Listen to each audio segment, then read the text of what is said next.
अस्सलाम वालेकुम my dears, I update आप सब ठीक होंगे। माय डियर्स, आज का हमारा टॉपिक ऑफ डिस्कशन है वेलोसिटी टाइम ग्राफ्स।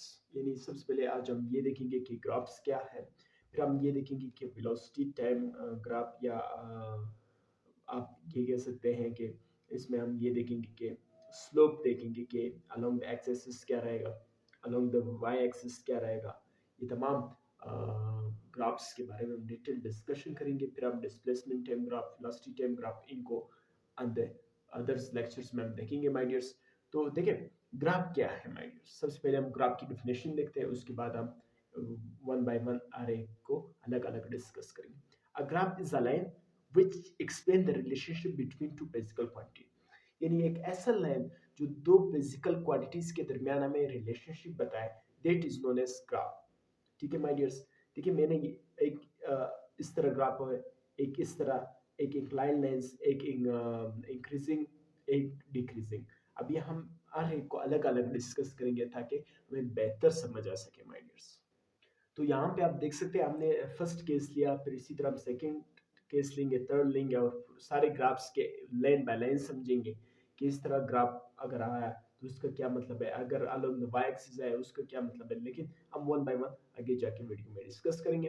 देखिए स्लोप क्या है। स्लोप को आप ग्रेडियंट भी कह सकते हैं।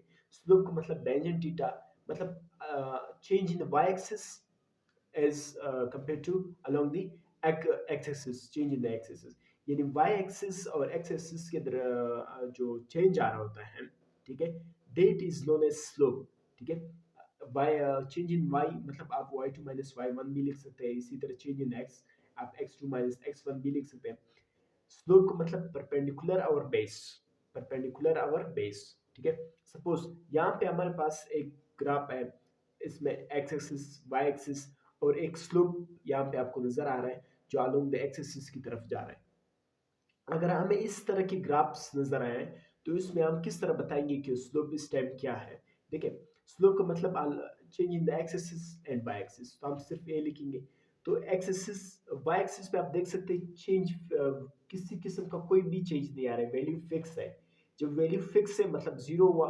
ठीक है, और वाई एक्सिस पे आप देख रहे हैं कि आहिस्ता आहिस्ता चेंज आ रहा है, स्लोप के स्लोप में चेंज आ रहा है। अलोंग द वाई एक्सिस की तरफ आप आते हैं चेंज आ रहा है, लेकिन वाई एक्सिस के ऊपर वैल्यू फिक्स है, किसी किस्म का कोई भी चेंज नहीं आ रहा है। तो zero divided by x axis से आप करेंगे तो जीरो आएगा। इट मींस इस तरह के ग्राफ्स में आपको स्लोप हमेशा जीरो मिलेगा। क्यों मिलेगा स्लोप आपको जीरो? क्योंकि वाई एक्सिस के ऊपर, यानी वाई एक्सिस के ऊपर फिक्स है, चेंज नहीं हो रहा है, ना ऊपर जा रहा है ना नीचे जा रहा है, वैल्यू फिक्स वैल्यू है। सिर्फ एक्स एक्सिस में चेंज आ रहा है, जो डॉटेड लाइंस आपको शो हो रहा है, पहले यहाँ पे था, फिर यहाँ पे, फिर यहाँ पे, आखिर यहाँ तक पहुंचा है। ठीक है, तो इट मींस वाई एक्सिस में चेंज आ रहा है, एक्स एक्सिस में चेंज आ रहा है, वाई एक्सिस में चेंज नहीं आ रहा है। तो वाई एक्सिस जीरो और एक्स एक्सिस से आप डिवाइड करेंगे तो स्लोप आपको जीरो मिलेगा माय डियर्स। इसी तरह हम अभी सेकंड ग्राफ देखेंगे माय डियर्स। माय डियर्स यहाँ पे सेकंड ग्राफ में आप देख सकते हैं, ठीक है, एक along the X axis and Y axis. यहाँ पे आप देख सकते हैं कि एक्स एक्सिस पे वैल्यू फिक्स हुई और along the Y axis change आ रही है। यहाँ पे डॉटेड लाइन से आपको शो हो रहा है चेंज आ रहा है, बढ़ रहा है। अलोंग द वाई एक्सिस क्या हो रहा है, बढ़ रहा है। लेकिन एक्स एक्सिस पे वैल्यू फिक्स्ड है। ठीक है, तो स्लोप किस तरह निकालेंगे, वाई डिवाइडेड बाई एक्स आप करेंगे तो वाई के ऊपर जो है क्या हो रहा है, वैल्यू चेंज हो रहा है। ठीक है, और एक्स एक्सिस के ऊपर वैल्यू चेंज नहीं हो रहा है। तो इट मींस अगर आप इस तरह, अगर नीचे जीरो हो और ऊपर कोई वैल्यू हो, उसको आप डिवाइड करेंगे तो आंसर इंफिनिटी आएगा। मतलब क्या हुआ कि स्लोप जो है मैक्सिमम है। स्लोप क्या है, मैक्सिमम है, इस टाइम इंफिनिटी है। और इससे पिछले जिस तरह फर्स्ट ग्राफ में मैंने बताया, अगर वाई एक्सिस पे था तो जीरो, अगर एक्स एक्सिस पे वैल्यू फिक्स था तो स्लोप क्या होगा, मैक्सिमम होगा, इंफिनिटी होगा माय डियर्स। यहाँ पे आप देख सकते हैं माय डियर्स क्या है हो रहा है, एक स्लोप है, इस तरफ आपको नजर आ रहा है एक स्लोप है। ठीक है, एक्स एक्सिस की तरफ एक बैंड हो रहा है, एक्स एक्सिस की तरफ ये जा रहा है। तो हम एक डॉटेड लाइन से शो करेंगे तो आप देख सकते हैं एक्स एक्सिस में काफी चेंज आ रहा है और वाई एक्सिस में थोड़ा सा चेंज है। इट मींस एक्स एक्सिस में ज्यादा चेंज आ रहा है। जब एक्स एक्सिस के ज्यादा चेंज आएगा तो स्लोप क्या होगा, कम होगा। मतलब इस टाइम स्लोप क्या हो रहा है, डिक्रीज हो रहा है। अगर यू था, अगर एक्स एक्सिस की तरफ स्लोप बेंड हो रहा था तो इट मींस कि स्लोप डिक्रीज हो रहा है, कम हो रहा है। और पॉजिटिव है, पॉजिटिव क्यों है? क्योंकि ये आगे जाके ये बिल्कुल यूनिफॉर्म कांस्टेंट रह जाता है, जीरो से इसकी वैल्यू नीचे नहीं जाती, कांस्टेंट रहता है। तो यहाँ पे इस ग्राफ में हमने ये देखा कि कोई भी स्लोप अगर एक्स एक्सिस की तरफ बेंड होगा, एक्स एक्सिस की तरफ जाएगा तो उसका स्लोप डिक्रीजिंग होगा प्लस पॉजिटिव होगा माय डियर्स। पॉजिटिव इस वजह से होगा क्योंकि वैल्यू आगे जाके जीरो के बाद जो है वो यूनिफॉर्म रहता है, यानी वैल्यू जो है निगेटिव में नहीं जाता, जिसकी वजह से स्लोप डिक्रीज जरूर है पर पॉजिटिव है माय डियर्स। माय डियर्स इस ग्राफ में आप देख सकते हैं slope along the Y axis की तरफ जा रहे हैं, यानी स्लोप वाई एक्सिस की तरफ जा रहे हैं। जब स्लोप वाई एक्सिस की तरफ जा रहा है इट मींस कि वाई में बड़ी चेंज आ रही है, ठीक है। अलोंग द वाई एक्सिस बड़ी चेंज होगी, और एक्स एक्सिस में आप डॉटेड लाइन से देख सकते हैं थोड़ा सा चेंज है, ठीक है। जब वाई एक्सिस में चेंज ज्यादा होगा तो स्लोप क्या होगा? ज्यादा होगा। इट मींस स्लोप क्या हो रहा है? इंक्रीज हो रहा है, लेकिन निगेटिव होगा। ये बात आपने याद रखनी है कि अगर स्लोप वाई एक्सिस की तरफ जाएगा तो स्लोप इंक्रीजेज है, निगेटिव है।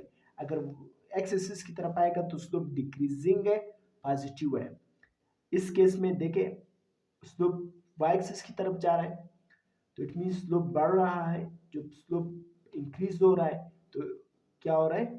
ये इंक्रीजिंग होगा और पॉजिटिव होगा माय डियर्स। फिफ्थ ग्राफ देखते हैं माय डियर्स। इस ग्राफ में आप देख सकते हैं माय डियर्स कि X axis and Y axis, ठीक है। और यहाँ पे एक कांस्टेंट स्लोप आपको नजर आ रहा है, स्लोप कांस्टेंट है, ठीक है।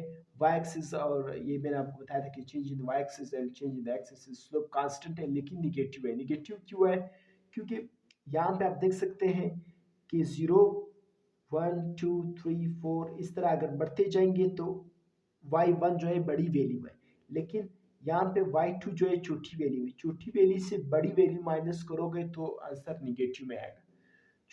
y2 क्या है देखिए इस ग्राफ में एक दफा फिर मैं समझा लेता हूँ। ये 0 है, फिर 1 2 3 इस तरह, तो y2 छोटी वैल्यू है। जब मैं y1 की तरफ पहुंचूंगा तो y1 एक बड़ी वैल्यू है।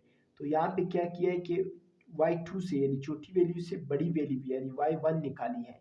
जब आप बड़ी वैल्यू से छोटी वैल्यू निकालोगे तो आंसर आपको निगेटिव मिलेगा, और स्लोप क्या है? कांस्टेंट है माय डियर्स। छठे ग्राफ की तरफ जाते हैं माय डियर्स। इस ग्राफ में माय डियर्स आप देख सकते हैं कि इंक्लाइन लाइन है, इंक्लाइन स्ट्रेट लाइन है, ठीक है। इसमें आपको पता है कि स्लोप कांस्टेंट है, किसी किस्म का कोई भी चेंज नहीं आ रहा है, ठीक है। और पॉजिटिव है माय डियर्स, ठीक है। ये इंक्लाइन स्ट्रेट लाइन जब भी आप स्लोप देखोगे तो स्लोप कांस्टेंट रहेगा और पॉजिटिव रहेगा माय डियर्स। और जो नेक्स्ट दो ग्राफ रह गए उसको भी देखते हैं। यहाँ पे देखिए माय डियर्स ये अलोंग द एक्स एक्सिस आ रहा है, ठीक है। इसमें थीटा की वैल्यू क्या हो रही है? कम हो रही है, और कम अगर आप आओगे तो थीटा की वैल्यू और कम होगी। तो इसमें हमने क्या कहा था कि अगर ग्राफ जो है एक्स एक्सिस की तरफ आएगा डिक्रीजिंग होगा लेकिन पॉजिटिव होगा, तो थीटा कम हो रहा है, थीटा से टेंजेंट थीटा कम होगा, ठीक है, जिसकी वजह से स्लोप कम हो जाए। लेकिन अगर यही जो स्लोप है वो वाई एक्सिस की तरफ जाएगा तो हम कहेंगे कि स्लोप इंक्रीज हो रहा है, थीटा इंक्रीज हो रहा है, टेंजेंट थीटा इंक्रीज हो रहा है, ठीक है my dears. I hope that यहाँ तक आपको समझ आया होगा। आज की इस वीडियो में हमने ये देखा कि स्लोप क्या है, फिर हमने ये देखा कि slope Y axis along the X axis आप डिवाइड करेंगे स्लोप आपको मिलेगा। फिर हमने ये देखा कि स्लोप अगर वाई एक्सिस पे फिक्स हो तो स्लोप जीरो होगा, अगर एक्स एक्सिस पे फिक्स हो तो स्लोप मैक्सिमम होगा। फिर हमने मैंने ये कहा कि अगर वाई एक्सिस की तरफ स्लोप बेंड होगा तो इट मींस कि डिक्रीज हो रहा है, अगर वाई एक्सिस के ऊपर स्लोप जाएगा तो हम कहेंगे कि ये इंक्रीज हो रहा है, ये पॉजिटिव है और ये निगेटिव होगा। फिर हमने इंक्लाइन लाइन का देखा कि इंक्लाइन लाइन स्ट्रेट लाइन में स्लोप कांस्टेंट होगा। तो ये तमाम चीज़ें हमने आज के इस वीडियो में देखे। इंशाल्लाह नेक्स्ट वीडियो में हम डिस्प्लेसमेंट टाइम ग्राफ, फिर वेलोसिटी टाइम ग्राफ इनको डिस्कस करेंगे। तो देन हम उसके प्रैक्टिस एमसीक्यूज में जिस तरह मैंने बताया कि जब हमारी चैप्टर कंप्लीट हो जाएगा इन लास्ट हम प्रैक्टिस एमसीक्यूज ज़रूर करेंगे, पास्ट पेपर सारे सॉल्व करेंगे ताकि हमारा कॉन्सेप्ट क्रिस्टल क्लियर हो जाए और हमें किसी किस्म का परेशानी का कोई सामना ना हो एंटी टेस्ट वाले दिन। तो इंशाल्लाह मिलते हैं नेक्स्ट वीडियो में, तब तक के लिए अपने उस्ताद वकील अहमद को इजाज़त दीजिए। अल्लाह हाफ़िज़।